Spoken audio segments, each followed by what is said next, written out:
Greetings, ESL 106. Here we are. It's module 9.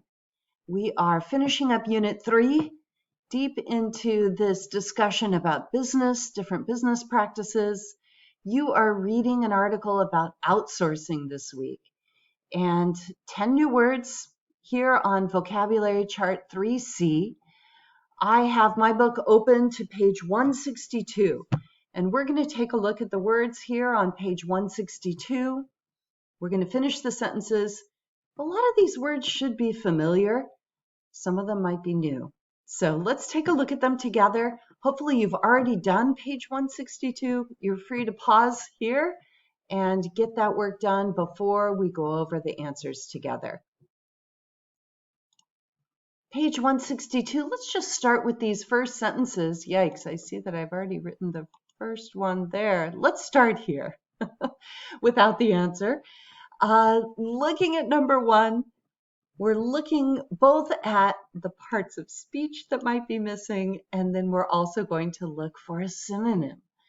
And you can see that they've given us synonyms, and that makes it sort of easy when we have to just match the word that's missing with the synonym that they put in parentheses. So for example, in number 1, they're talking about something that means a division, a market division. And as you saw in my slide, this is a good place for the noun sector, right? So I know I need a noun, a division, and I'm going to use this noun sector because it fits when I'm talking about different industries, different businesses, different parts of businesses. The toy and game industry targets a market sector consisting both of adults and children. So if you're in marketing, if you know about the business of marketing, then you know that marketing professionals divide us all into different sectors and decide who they are marketing their product to. Let's do number 2. I see in number 2, I need something that means investment money. And I wonder what you chose. Of course, I need a noun. One of the nouns here is talking about money that is used in investments. Hopefully you saw that this is a good place for the word capital. Capital here is talking about the money that is used as something gets started. With crowdfunding, a startup company can raise investment money or capital. We're going to be talking more about that. We talked about that when we looked at crowdfunding.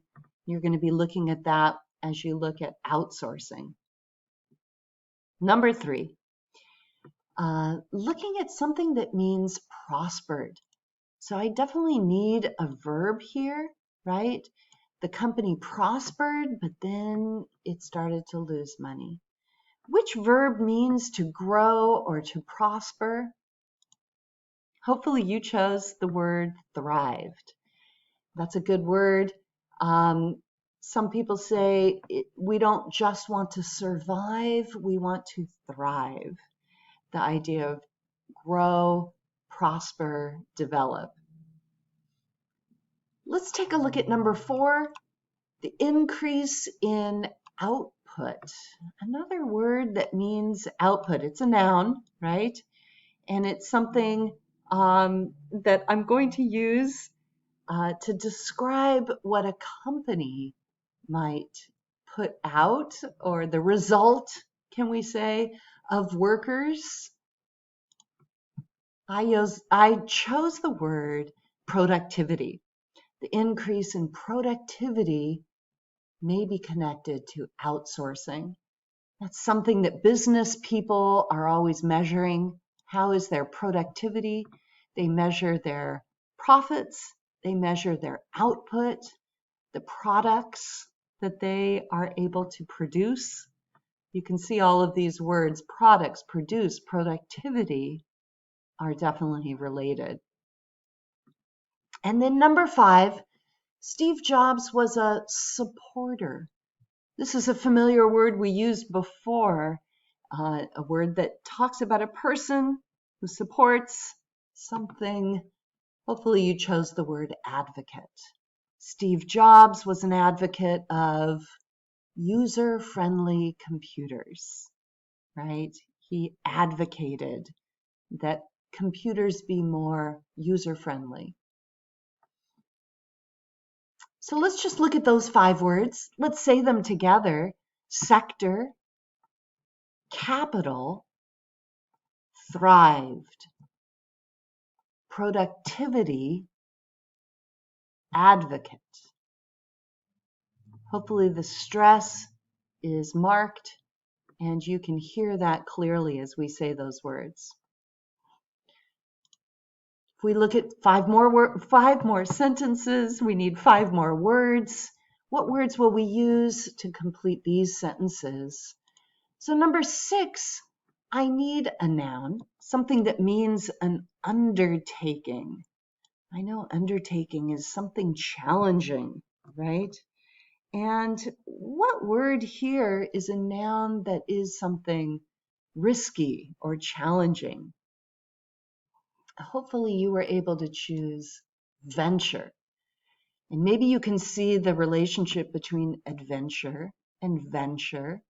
We often talk about a business venture or a risky venture, right? These are expressions that we use with this word, especially in business. Number 7, I need a word that means to change speech into text. It's definitely a verb, and it's a word that we use when we talk about language. Hopefully you chose transcribe, right? To transcribe, to translate. These are words that we use to talk about moving speech into text, right? Volunteers participated in projects that required them to transcribe official records, taking something that may have been spoken and making it into text, just as you see when you look at a TED Talk and the transcription is available for you. How about number 8, guys? GM created a new business model. I need a noun that means model, and you can see that there's a noun here that is familiar. It's that word paradigm. We've used it already in this unit, and hopefully you're getting familiar with this word and comfortable with it. It's a new business paradigm, a new business model. Let's take a look at number 9, the impact of crowdsourcing, the impact of crowdsourcing on various new businesses. Another word for businesses in this list would take me to this word enterprises. It's just a synonym for businesses or companies. Enterprises, another word that means businesses, corporations, firms, enterprises. And then number 10, I need a synonym for the word limits. And I'm using limits here as a noun, right? Outside of the limits. So I'm using it as a noun. Is there another noun that talks about the limitations, the limits? That noun would be confines. Confines of traditional business models. So let's go ahead and say these words together. Venture, a risky venture. Transcribe, transcribe official records. Paradigm, a new business paradigm. Enterprises, new enterprises.